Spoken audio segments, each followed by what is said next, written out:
Welcome to Mission Evolution Radio Show with Gwilda Wiyaka, bringing together today's leading experts to uncover ever-deepening spiritual truths and the latest scientific developments in support of the evolution of humankind. For more information on Mission Evolution Radio with Gwilda Wiyaka, visit www.missionevolution.org. And now, here's the host of Mission Evolution, Miss Gwilda Wiyaka.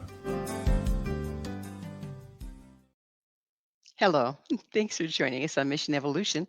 We're coming to you on X-Zone TV and Simul TV from our broadcast studios in St. Catharines, Ontario, Canada, bringing the latest evolutionary information from today's leading experts. This hour will explore making a difference, support versus interference. Many well-meaning people dive into an indigenous culture wanting to lend a hand without considering maybe, just maybe, it's not broken. How can we offer support without violating a society? What impact does our very presence have on Indigenous peoples? Are we arrogant in assuming their lifestyle is inferior just because it's so different from our own? With us this hour to consider the impact of outsiders on Native people is Jeffrey Rasley. Jeff is a writer, Himalayan expedition leader, lawyer, writing coach, community activist, and president of the Basa Village Foundation USA, and the Scientech Foundation Indiana. He also serves on the board of the Indianapolis Peace and Justice Center. He's the author of 14 books, his latest, Bringing Progress to Paradise: What I Got from Giving to a Mountain Village in Nepal. His website, jeffreyrasley.com. Jeff, thanks for joining us on Mission Evolution. Thank you very much for having me, Gwilda. I really appreciate it. You know, from your bio, you're quite the world traveler. Where did you grow up? Well, I grew up in a small town in northern Indiana, Goshen, Indiana, which was just 12 miles below the Michigan line. Well, that's north then, yes? Yes, we were in the snow belt. Yeah, to say the least. So you have a degree and a master's in divinity. Where did you get your master's in divinity? Christian Theological Seminary, which is here in Indianapolis and is associated with Butler University. Nice. You know, so many people, they say they have a master's in divinity, but they paid $30 and got it online. So I always have to clarify on that one. I've heard of that school. It's a wonderful school. It is. Yeah, and that came after my law degree at Indiana University and after practicing law for a couple of decades. So it seems like those two things are kind of off the beaten path of where you ended up, which was mountain climbing and meeting with people in villages in the Himalayas. How did you make that transition and why? Yeah. Well, I first went to Nepal in 1995 because my wife recognized that I was manifesting symptoms of a midlife crisis. So I came home from my law office one day and she slapped this brochure down on the table in front of me and said, "Why don't you go do this?" And the brochure was about trekking the Mount Everest Base Camp Trail. So she was saying, "Hey, buddy, go take a hike and do it on the other side of the world." So I did, and it was very good advice. And that's how my connection with Nepal and the Himalayas started. So did you practice a ministry as well as practicing law? Um, Not exactly. After I got the Masters of Divinity, I served a few churches on a temporary basis, but I was still practicing law. So I actually withdrew from the Presbyterian candidate process sort of near the very end of it. I decided that I was really not meant for the sort of the congregational parish pastorate, and I could minister in different ways. Parish or jury? Parish or jury? It had to have been a little bit of an identity crisis going on there, right? Well, giving an opening statement and a closing argument is a lot like preaching a sermon. So, after having, done a lot of trial work, preaching sermons came really easily for me. Nice. Not nowhere near as critical an audience. Well, right, because when you're in church, you're supposed to be on your best behavior, so people are always being nice. Your opposing counsel in a lawsuit is sort of paid to not be nice. So yeah, it's different. So, which, you again going from that into, humanitarian work, how did both of those serve you? So your legal background and your religious background, the ministry. How did those serve you, or did they? Well, I think they did. I mean, I grew up with a very strong moral, ethical foundation. Um, I grew up in the church, and with parents and grandparents and a great grandmother, who always emphasized that we were lucky and privileged, to have a, wonderful middle class lifestyle, and so we should follow the teaching of love your neighbor as yourself by practicing philanthropy. So that's I tried to do that when I was younger on a pretty small scale, and as I got older and had the financial means and time to do more than that, that's what has become a major part of my life. So before you went on your midlife life crisis hike, did you travel much, or were you pretty much in your hometown? No, traveling has always been a big part of my life. When I was 18 years old, I dropped out of college after one semester and hitchhiked across the country.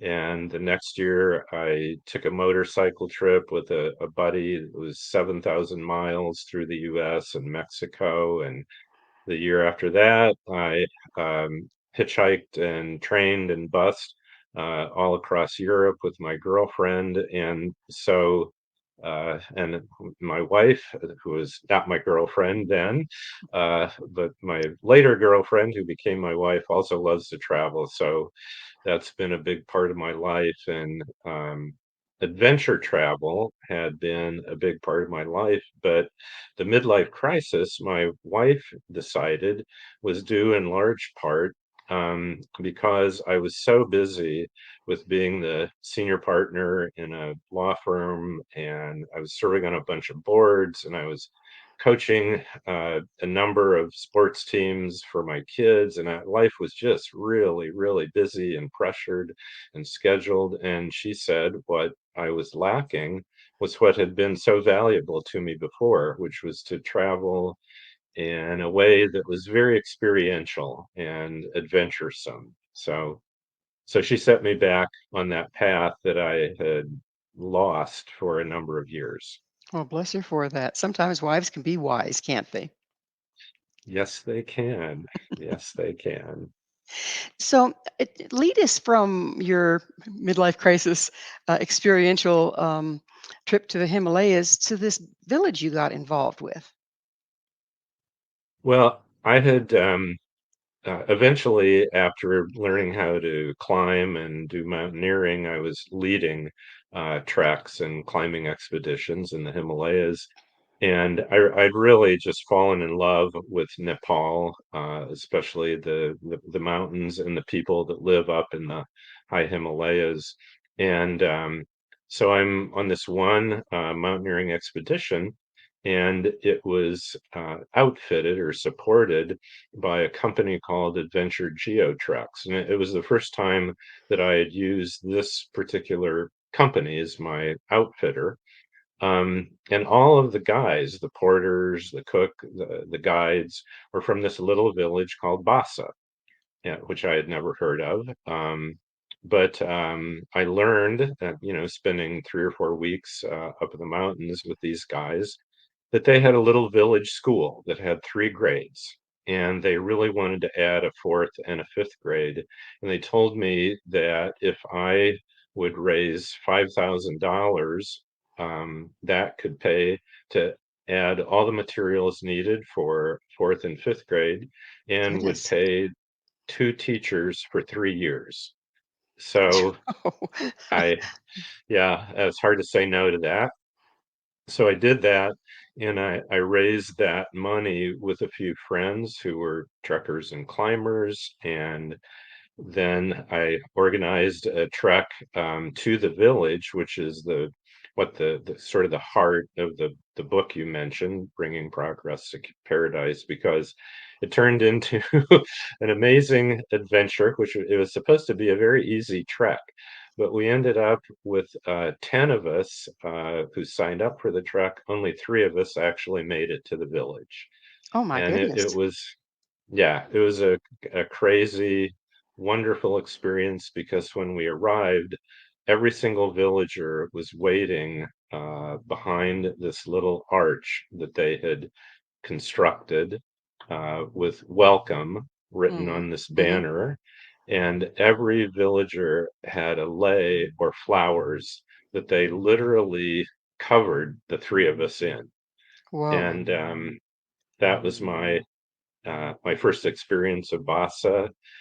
And so I've been back 5 times and created a foundation focused on improving infrastructure there in that area, because they had no electricity, no running water, no TV, no radio, no cell phone, no vehicles with wheels. The people there were living the way Europeans lived in the Middle Ages. And so, and they were wonderful, delightful people. And it sort of became my second home. Nice. We're just about out of time in this segment, but was there a language barrier? Or did many of them speak English, or did you need to learn their language?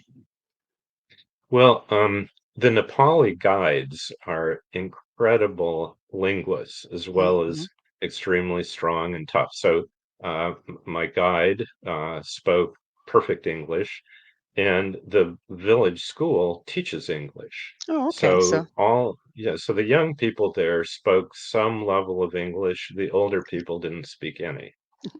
well, it is time for that station break. Jeff and I will return shortly, so don't go away. This is Mission Evolution, www.missionevolution.org.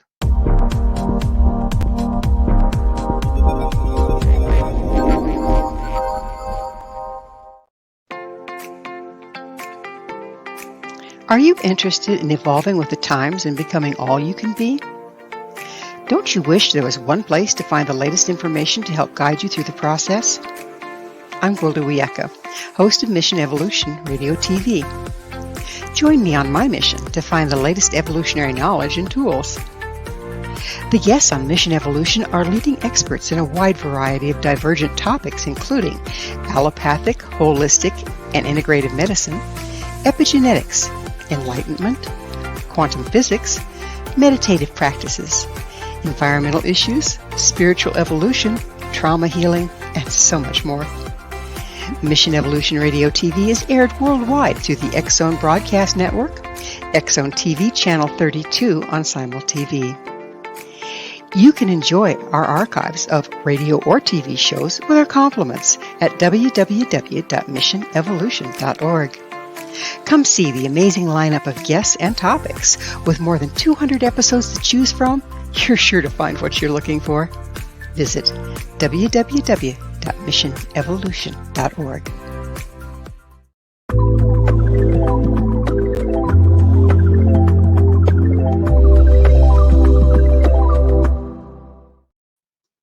Hello again. This is Mission Evolution, missionevolution.org. With us this hour discussing making a positive difference is Jeff Rasley. His website, jeffreyrasley.com. Jeffrey, when you were on this expedition, your original one, what were you looking for when you went beyond mountain climbing and started interactions with the people? Well, Nepal is the poorest country outside of Africa. It's landlocked. Um, Agriculture is its major industry, followed by tourism. And so it's very poor. And like most people who visit Nepal, I, had these wonderful experiences and I wanted to give back. And so when I was introduced to Basa Village, and the people there were so wonderful and kind, and I just, felt this connection. And they then, after the school, asked if I would do a fundraiser to help create a hydroelectric plant for the village, and I agreed to do that. And then that's when I turned what had just been this kind of fundraising project with friends into an actual 501c3 charitable foundation. And after the electric project, there was a water project, a medical clinic. So, and it's just ballooned into this, major part of my life and being a president of the foundation. While you were doing this, because you originally mentioned what lovely people they were, and oftentimes that comes from the culture they live in. While you were doing this, did you see where what was being provided or how it was being provided could be detrimental in certain ways to the community? I did. And that's actually sort of the major theme of the book is struggling with is, bringing quote progress to paradise really good for that village. And so my partner, Niru Rai, who owns Adventure Geotreks and is from the village and has family, but he and his business are located in Kathmandu. He and I agreed on some principles that we would follow in doing the infrastructure work with the village. And the first principle was we would not do anything or even suggest any project ourselves. The request had to come from the village. So the villagers have requested each of the projects we've done, and the villagers have to do all the manual labor themselves. So they built the school, they built the hydroelectric plant, they built the water system. They did, we did have to hire some professional stonemasons for the medical clinic and also to help rebuild the village, which was partially destroyed in 2015 earthquakes. But otherwise, it's like our foundation raises the money. Niru's NGO distributes the money, supervises the work, and the villagers basically do the work, and then they own it. So they have a school board, they have a utility board, so they own it, they run it, and we step back once the project is finished.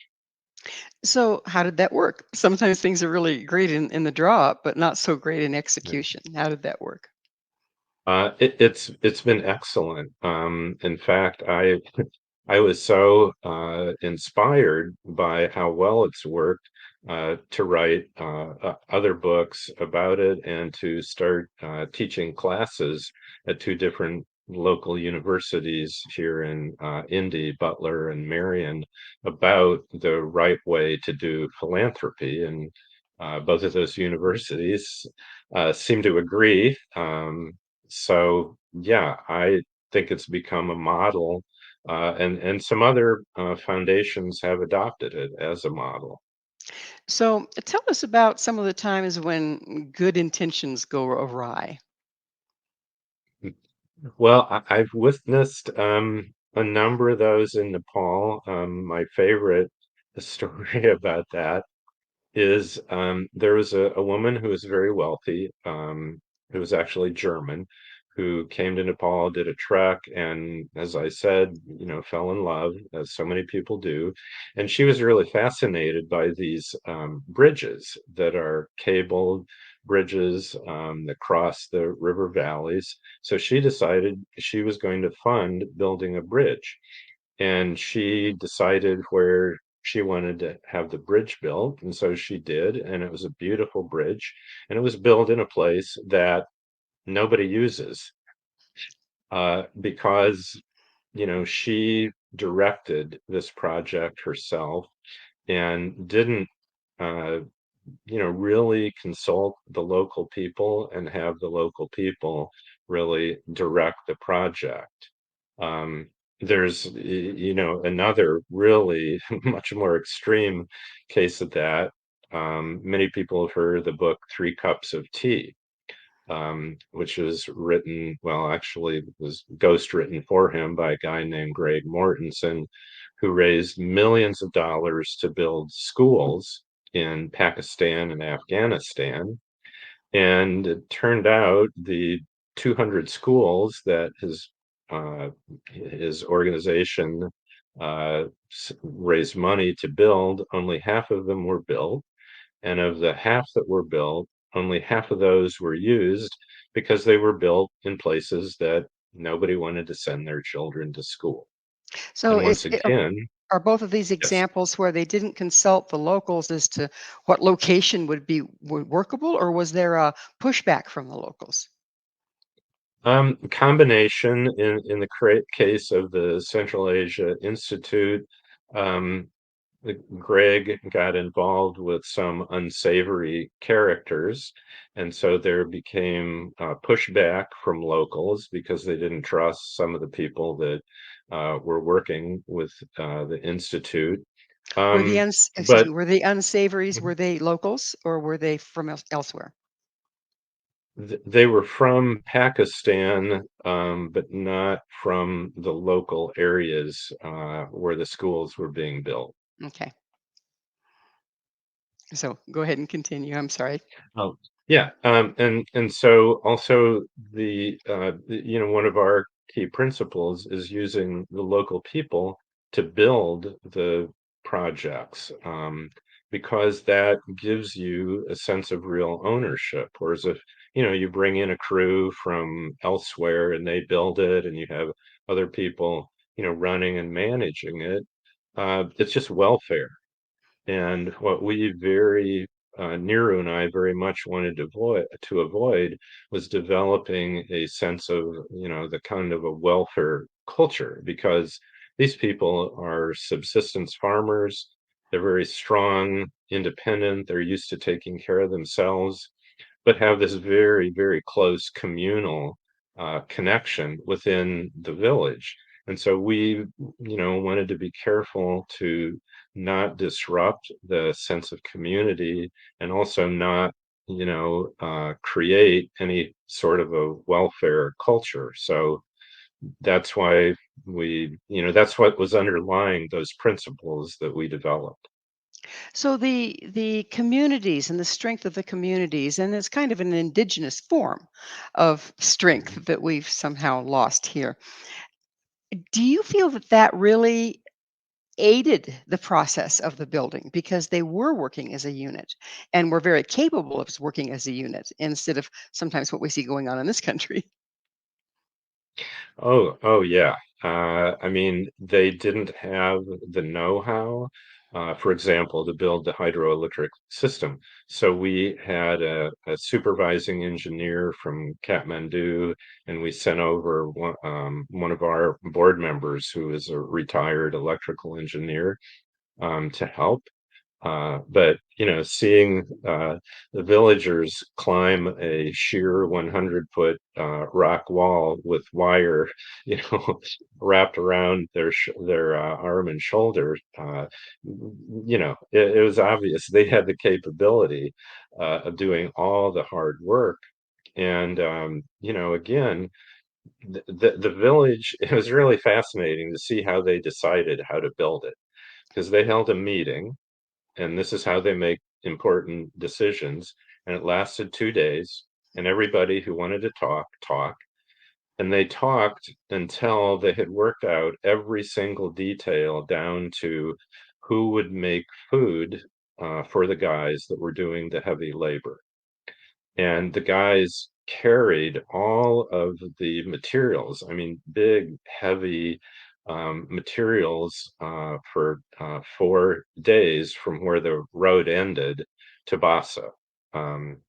So they carried on their doko baskets everything that we used to build it, and they build it from scratch, and then they decided on their utility board. And the way they do it, they don't vote.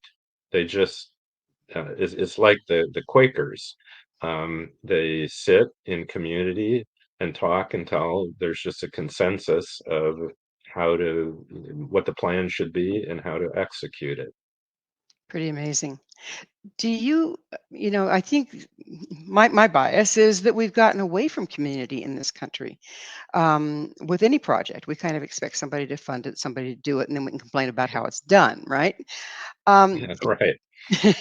do you think that we have a fair amount to learn from the way they do things? Oh, yes, I do. I feel like I've learned a lot on a lot of different levels. In fact, I left the Presbyterian Church and have joined up with the Quakers because of, I found a community that makes decisions the same way the people in Bassa do. And I also think they have a spiritual wisdom that we've lost because they don't even have what you describe as a formal religion. They have what I would call a philosophy and a spirituality. They think the divine is in everything, everywhere, in all things. Even a rock has divinity, which creates this really sort of supercharged environmentalism.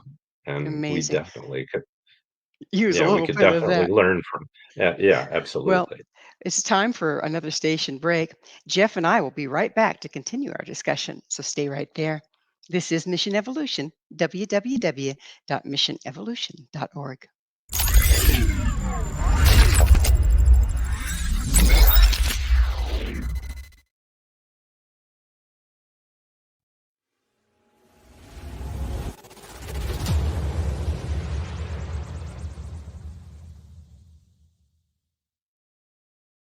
So I was watching the X Zone TV channel last night when I was abducted by aliens, and they kept repeating to me over and over again, simultv.com, simultv.com. What's simultv.com? That's what I asked them. They had it written on the side of their UFO. How do you spell that? UFO. No, I mean simultv.com. simultv.com. simultv.com. Right. simultv.com. Interesting that you were abducted by aliens in a simultv.com UFO last night. Oh, yeah? Yeah. Now that you mention it, I remember now last night I was awakened from a deep sleep. My great-grandmother was standing there. She said she come from the hereafter to tell me about simultv.com. She even spelled it out for me. simultv.com, sonny boy. simultv.com. simultv.com, sonny boy. Wow. Yeah. Guys, you'll never guess what my psychic guru just told me. simultv.com. Exactly. Are you guys psychic too? Of course. We all know about simultv.com. simultv.com.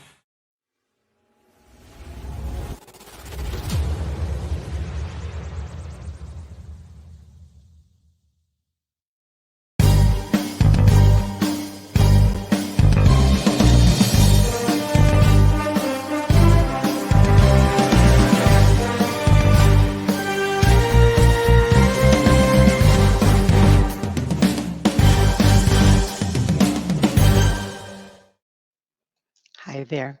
This is Mission Evolution, missionevolution.org. Our guest this hour is Jeff Rasley. His website, jeffreyrasley.com. Jeff, when we were talking about how the indigenous people there in the village of Baza would get together and have this 2-day long meeting whereby they just simply hashed out how they were going to do it. Were you involved in that meeting? I was, and I just have to say though, that was a great commercial. That was really entertaining.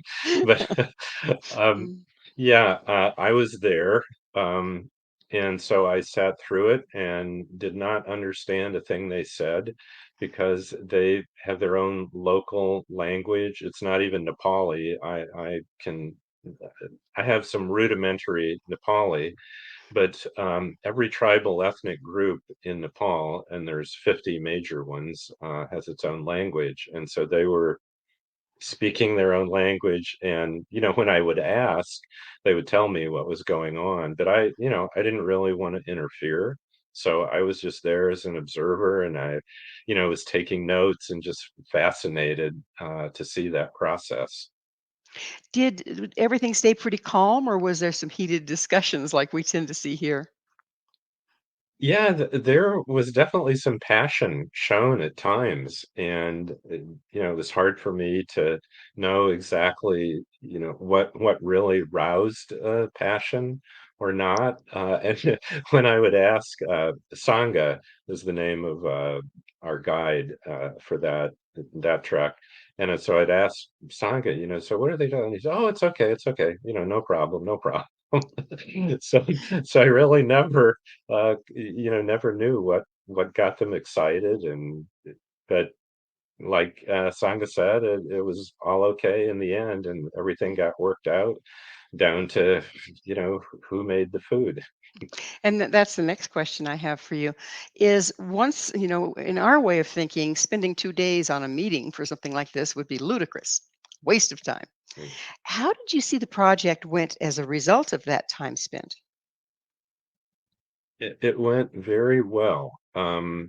So our American engineer we had gone and we met with the villagers and the local engineer from Kathmandu. So we talked through how the project would be done, where the little hydroelectric plant would be on the nearby stream.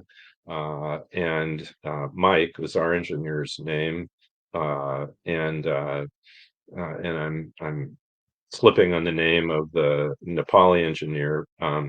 But they, took notes and wrote things out and had all the plan, and talked through this with the guys that were going to be the foreman on the work from the village. And then I came back the next year and saw the result, and Mike and I got to flip the switch, although they were already using it, but sort of as a formality, flipped a big switch in the little hydroelectric plant to turn it on.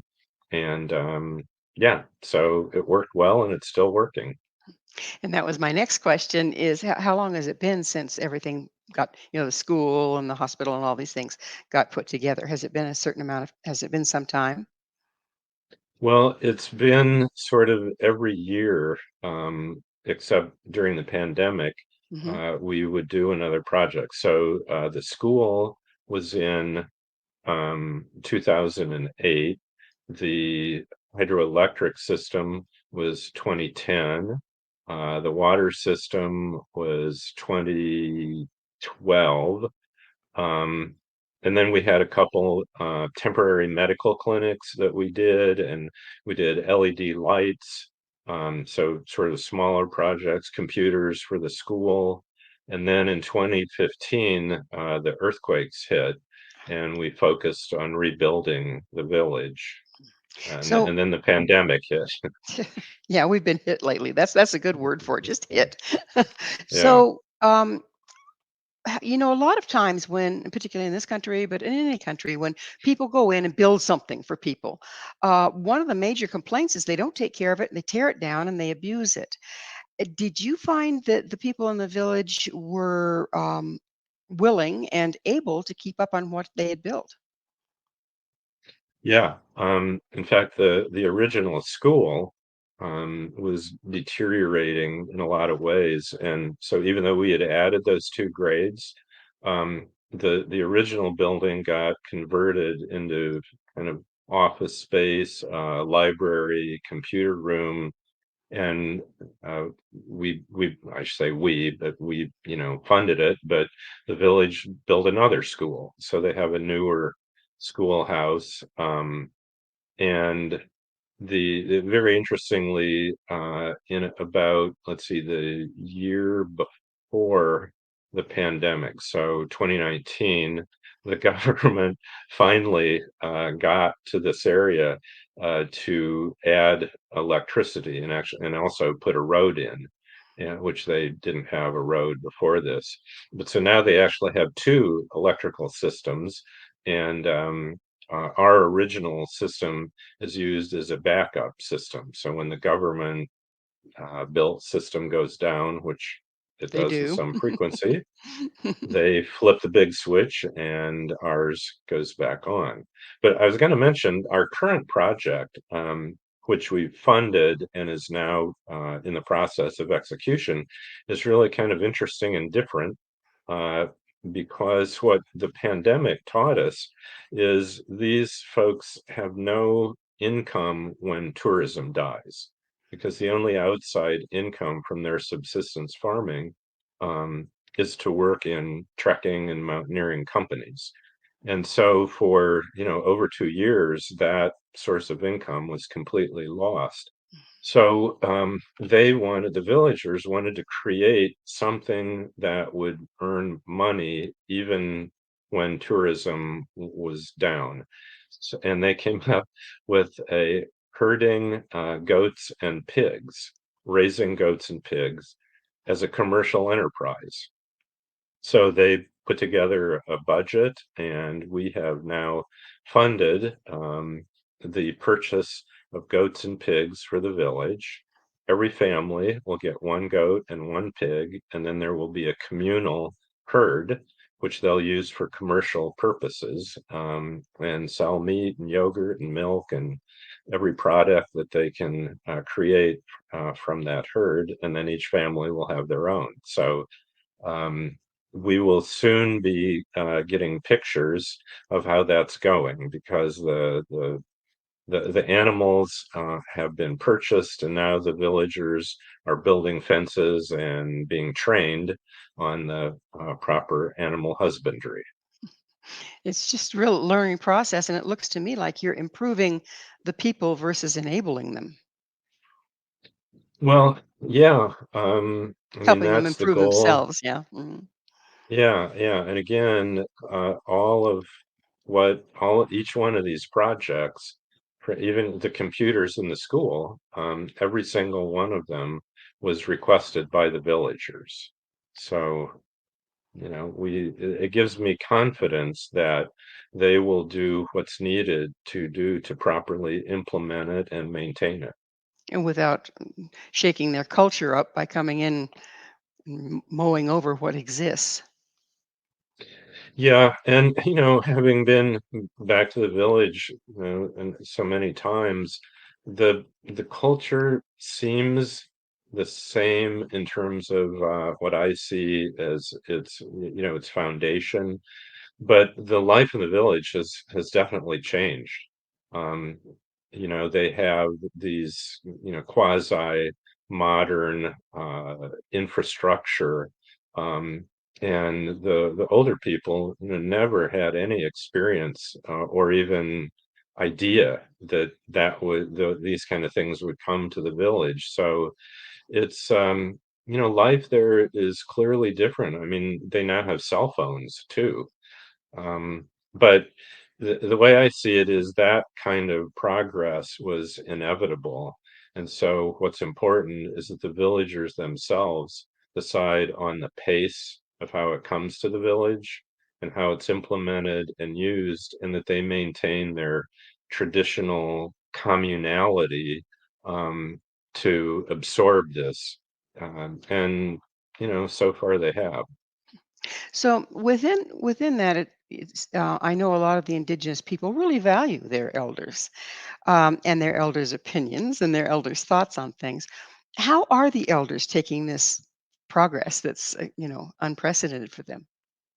Yeah. Well, it's interesting how, when we think of governance, how is the village governed? And it's governed by communal meeting, except if there's a dispute between families or between people, then the oldest man in the village, who they consider the elder servant, will make a decision. And so the people Hmm. will come to him. He'll act like a mediator and then a judge if it can't be mediated, and we'll decide how to resolve this problem. And the elder, until just a couple of years ago, was a delightful little guy named Punksi Rai. Uh, uh, their last name is Rai because that's their tribal ethnic identity. And he was such an interesting guy. He was did not want to participate in these modern things, and so he had his daughter and their family build a little shelter for him outside of the family home. And he moved in and lived for the last probably 5 years of his life in this little shelter rather than being in a home that had electricity and running water. And all those At the foreign sa- things. Yeah. Uh-huh. yes. Yeah. And at the same time, he was, perfectly content that the younger people who wanted these things would have them. Interesting. So there wasn't a pushback so much as a choice to not live that way. That's right. And each family made that choice. I mean, one thing that was interesting is we did a smokeless stove project because they were cooking and heating over open fire pits in the homes. And so there was a pulmonary disease and Mm. cataracts, the things that, come from breathing and having your eyes exposed to wood smoke every single day. Um, and so some of the families put the stove on top of the fire pit. Other families put the stove in the corner and continued to use the fire pit Well, because we're the going to the have to fire pit. I'm sorry, we're Oh, gonna have to sorry. pick up on the stoveless or smokeless stove on the other side of another station identifier. Please stay with us as Jeff and I continue to explore the difference between aid and imposition. This is Mission Evolution, www.missionevolution.org.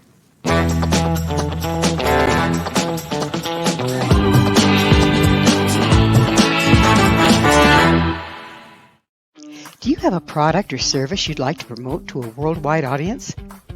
Imagine your product featured on Mission Evolution Radio TV.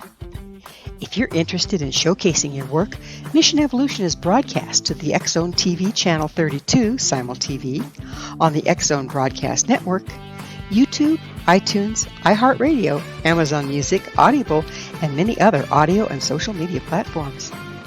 Our professional studios can produce and broadcast your custom high-quality ad. It will be permanently embedded in each episode and featured in the archives for years to come. Together, we can make it happen.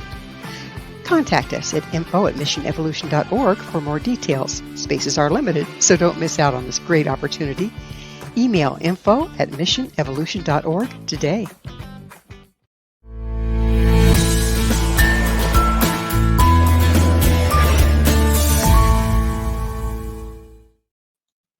Welcome back. This is Mission Evolution, missionevolution.org. This hour, our special guest is Jeff Rasley. His website, jeffrasley.com. Excuse me, jeffreyrasley.com. You wouldn't get him the other way. Jeff, just as an aside, where can people see some of these pictures and everything? Can they find that on your website that I just cited? Yes, I have a link on my website to a number of the expeditions that I've done, and some particularly to visiting Basa. And then there's a link to a page about the foundation and all the projects we've done, which also has pictures of Basa. Great, great. Now, you were telling us about these smokeless stoves. You said some people used them, some people in their fire pits, and other people just set them aside and continued the way they were doing. What was the end of that? Well, the people that put the stove in the corner use the stove, but the fire pit has a sacred meaning to it. It it decide that well, the pit doesn't decide, but where people sit when they come to visit your home is arranged according to the this tradition around the fire pit. So, like a special guest, such as me, would sit at what would be sort of the 11 o'clock place around the circle. and the family would sit at the 3 o'clock place, and then it's ordered all according to custom. And so some of the families wanted to maintain their that custom around their fire pit, and they wanted to continue to do some of their meals on the fire pit. So they had the stove put in the corner. And the families, I suppose, who we might say were more progressive, wanted the stove on the fire pit. And when I saw that in one of the homes, I turned to Sangha, a guide, and I said, "Oh, this is disturbing. I mean, they've covered up the sacred stones around the fire pit." And he chuckled and he said, "They know where they are." They're always And so so they still, pragmatic. yeah, so they still sit in the following the same custom. They just sit around the stove, which is on top of the fire pit. Very nice. So, what is your association with the local? What has your association with the local people in Nepal? Um, how has it changed your views on interaction with indigenous peoples? Well, a lot. It's indigenous people were not something that was of particular care or concern to me, but having experienced this, I actually decided I needed to do some discovery about a family connection my ancestors of mine have with the Potawatomi in northern Indiana and also the Sioux in the Dakotas, because one of my ancestors was in the 7th Cavalry and was at the massacre of Wounded Knee and was a Hmm. lieutenant and participated in that. And another lived in northern Indiana, my hometown, Goshen, and became such a good friend and beloved by the local Potawatomi that they gave him this beautiful deerskin beaded vest Hmm. because he helped them survive a terrible winter. And that vest was passed down 5 generations to me. So I investigated with the help of my mom, who was a journalist and our family historian, each of these two stories and wrote a book about that. I, did a road trip out to Wounded Knee, and yeah, so it definitely opened me up and sent me on a completely different adventure here in the U.S. Amazing. So, what do you see as our mistakes when we start to engage with indigenous peoples? What do you see that we do wrong there? What? Well, I think in North America, we started by uh, slaughtering them after, in some sense, they welcomed Europeans, or at least didn't drive Europeans out initially. And then the U.S. in 1830 passed the Indian Removal Act, which vested authority in the U.S. Army and in local militias to move any Indians out of their territories and force march them west. Often people, dying, the Trail of Tears is the most well known, but there were a number of others where many Native Americans died on the trek west and then found that, they were going to live in the most uninhabitable areas in North America. Yeah, so anyway, that we the relationship didn't go very well for a long time. I think there's wisdom has been gained, but we still have a ways to go. Do you think we've swung in the other direction in separating our indigenous people by treating them differently because of that? The group guilt that a lot of Mm. the Caucasian people feel about the way they were handled.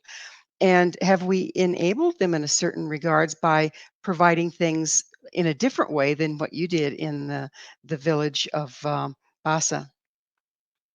Yeah, I think, I mean, like the whole Indian schools was intended to, uh, you know, to make Indians into people that would serve white people, and take their culture away, introduce them to our culture, but put them at the lowest end of the economic spectrum. And then we took away their traditional hunting grounds, and their traditional economies were basically destroyed. And so many of the tribes became completely dependent. I mean, a welfare system was created. Now, I'm happy to say that the Biden administration, 2 years ago, as part of the big, billion dollar aid package during COVID, so designated $32.2 billion for the tribal nations, and designated that many of those funds will be um, spent according to tribal culture, according to the tribal government, and Nice. controlled by the tribes. Nice. Well, it's about that time when I have to ask you, uh, Jeffrey, what's your mission? Well, my mission is to live life that is beautiful. And by that, I mean, I want to live a life where I enjoy it, and I also do meaningful things for people that can benefit from my efforts. And so I have what I consider both a selfish and an unselfish approach to life. Selfishly, I want to live a life that I enjoy, and I also want to live a life that has a meaningful impact for other people. Beautiful. So, what do you think can be learned from the lifestyles of the indigenous people that can help us navigate these rapid changes we're in the middle of? Well, I think the most important lesson, well, two most important lessons that I learned from the Rai people of Basa was, number one, to invest in your community, to not lose the sense of community. And the second is the respect for the environment. To, I mean, whatever your belief system is, to treat the natural world like it is divine. Like it is our world, and it has to be respected and protected. And so, to me, those are the two great lessons that I have tried to incorporate into my life. Mm. It seems like there's, like you say, it's inevitable, this progression, modernization of some of our indigenous peoples, because there's just not enough space or time or anything to uphold that lifestyle as it was, inviolate as it was. What would your advice be moving forward on, to them as well as to us, on how to not throw out the baby with the bathwater and not impose the things that aren't working from our culture onto a culture where it's working in theirs? Yeah, it's a Gwilda, it's a hard question, and in Basa, it's a work in progress, an experiment. I mean, will the generation of kids that are growing up today, will they hang on to their culture? Will they be seduced by the consumer culture that, is there in Kathmandu, or not? And I hope that the kids in Basa, as well as us, and our kids will somehow recognize the value of communal connection. And whether we find our communities in groups and organizations, or in neighborhoods and cities and towns, if we have that communal connection and we maintain it and value it, then, however, the technological changes that we experience, they will just be incorporated into the way we live. But so long as we maintain that value, then I think we'll be okay. And we're gonna have to adapt to AI and everything else that's coming. And then again, we have to recognize how important the natural world is to us and to our planet. And without it, if it dies, we die. There you have it in a nutshell. So it's using what's at hand without losing the value system that the indigenous people and our ancestors came with. Yes, Yes, yep. We need to take the wisdom that our ancestors have and adapt it to modernity. absolutely. Well, unfortunately, Jeff, we are out of time. Thank you so much for coming on the show. Oh, thank you for having me. It's been great. I hope we'll get to do it again someday. I hope so too. Our guest this hour has been Jeff Rasley, a Himalayan expedition leader, lawyer, community activist, and author of Bringing Progress to Paradise, What I Got from Giving to a Mountain Village in Nepal. His website, jeffreyrasley.com. This has been Mission Evolution with Gwilda Wiyaka. For more information or to enjoy past archived episodes, visit www.missionevolution.org. And do join us next time as this mission continues, bringing evolution to an evolving world.